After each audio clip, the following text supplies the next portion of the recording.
aujourd'hui, l'étape c'était déjà de nettoyer l'ensemble du bassin. Ce qu'il faut s'imaginer, je vais te montrer là, il y avait de la boue jusqu'ici. Donc, et ça sur l'ensemble du site. Donc c'est plusieurs mois de travail avec des équipes de 4-5 personnes à chaque fois. Donc les boues sont évacuées en extérieur, mises en bord de ruisseau pour la partie où il y a des batraciens dedans potentiellement. Comme ça les boues elles sèchent tranquillement et la faune sauvage a le temps de rejoindre la rivière en fait ou les bords de rive. Ce qui évite de perdre les animaux. Après, en autre précaution, dès qu'on trouve une pièce maîtresse qui ressemble à une pièce historique du site, on met de côté.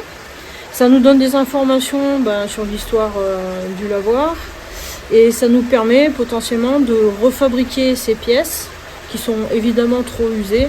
Donc là, on a un ruisseau permanent qu'on capte pour l'instant dans les tuyaux, qui ressort sur son cours naturel, on va dire. Le lavoir, il a été placé dans le lit en fait du ruisseau.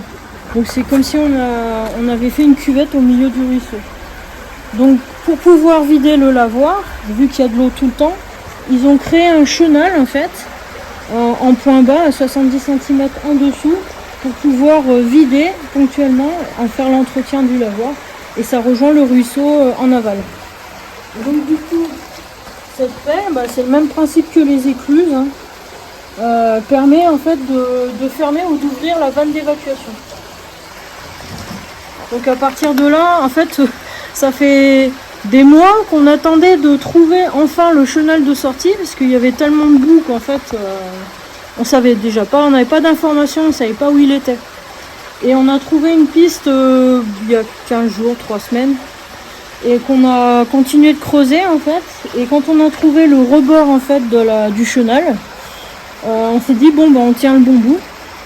Et du coup aujourd'hui c'est un peu le jour clé en fait, parce que c'est le jour où on a enfin réussi à déboucher le chenal de l'autre côté du mur, qu'on peut aller voir là dans la foulée.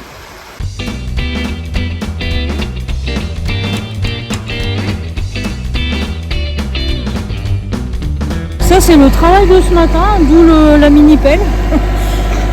Parce que du coup, suite à nos découvertes il y a quelques semaines où il fallait on s'est rendu compte que le chenal en fait il était empêtré dans un remblai qui a été fait il y a quelques dizaines d'années. Il fallait à tout prix qu'on retrouve la sortie pour pouvoir enfin vider le lavoir correctement, parce que tant qu'on n'a pas vidé, qu'on voit pas le fond du lavoir, on ne peut pas finir le curage. Et si on voit pas le fond, on peut pas voir non plus s'il y a des fêlures, s'il y a des travaux de maçonnerie à faire. Donc c'était vraiment impératif qu'on puisse vider ce lavoir. Donc du coup depuis 1 heure maintenant, nous avons la sortie d'eau. Donc on a le débit normal du ruisseau qui est à sa place, qui passe en fait dans un gros tuyau de 800 et qui rejoint son cours naturel là dans la ripiscine. Voilà, donc après là il retrouve son chemin d'origine. Et donc le petit chenal en fait qui est là-bas, qui du coup on va refaire son tracé consolidé correctement en maçonnerie. Et ce sera à ciel ouvert, on va faire 2 trous d'homme avec des trappes pour pouvoir faciliter l'entretien dans le temps. Comme ça on est tranquille pour au moins les 40 ans à venir.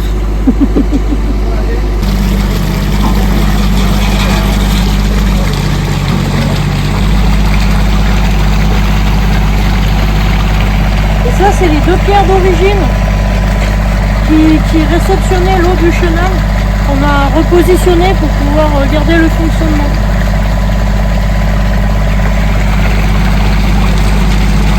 Autant garder ce qui va bien.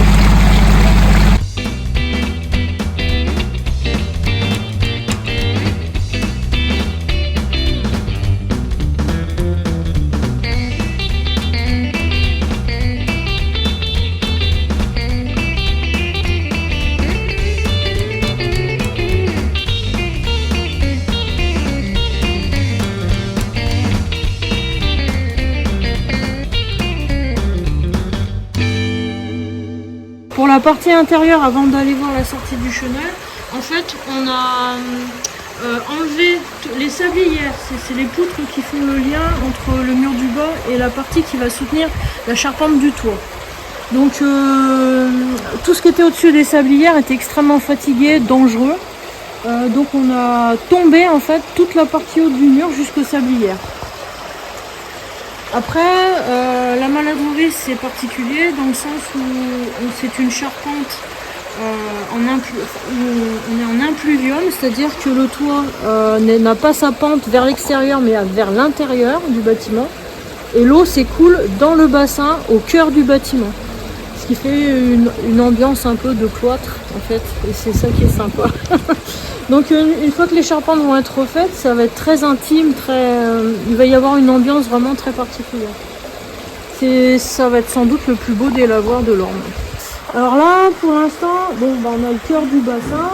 Il va falloir qu'on gratte l'arrivée du ruisseau. On retrouve les dalles d'origine. On a les pierres à laver qui sont sur les bords qu'il va falloir qu'on reprenne. Et on voit apparaître, alors plus sur ce côté-là pour l'instant parce qu'on a un peu plus nettoyé, les rigoles d'évacuation pour les surcharges d'eau quand il y en a. Parce que quand le ruisseau est en crue, il ne tient plus dans son cours, donc il déborde sur les côtés du lavoir. Donc du coup il y a une rigole de chaque côté qui permet de ramener l'eau sur son évacuation. Donc là on a commencé à gratter un peu les joints. Le premier travail après ce sera de consolider les murs qui sont fatigués. Et après on repartira sur un enduit plein à l'intérieur. Alors ici en fait à chaque fois qu'on vide les boues en fait et l'ensemble des terres qui étaient stockées en fait dans le lavoir, on met les boues d'un côté, après on trie, c'est-à-dire tout ce qui est tuiles, vieilles poutres, etc. on évacue. Donc tout ce qui est cassé, ça part à l'inerte. Et ensuite, on garde toutes les pierres qu'on peut récupérer qui vont nous servir à remonter les murs.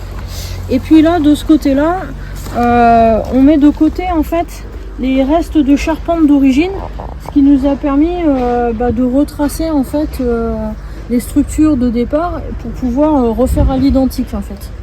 Et du coup, ça nous permet de prendre des gabarits, d'avoir des repères.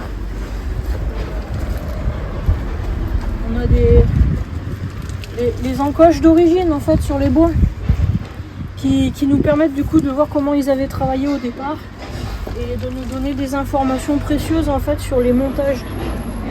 Donc voilà, après en fait sur chaque façade, voilà, quand on tombe le mur en fait ça ressemble à ça. Donc après il faut patiemment à la main on trie tout. Donc on met les petites pierres, les moyennes, les grandes comme c'est fait là sur la bâche pour pouvoir être récupéré facilement pour le reste du chantier.